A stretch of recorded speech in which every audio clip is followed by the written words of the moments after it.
települési gondolat, térségi összefogás, választókerületi turisztikai fejlesztés.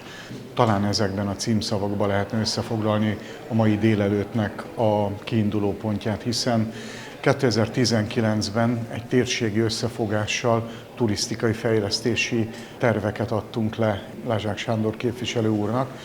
A mai nap folyamán Könnyid László, a Magyar Turisztikai Ügynökség elnöke, valamint Lázsák Sándor térségünk országgyűlési képviselője egy sajtótájékoztató keretében ismerte meg komplex módon a térség, a választókerület, a Duna-Tisza közének turisztikai fejlesztési elképzeléseit.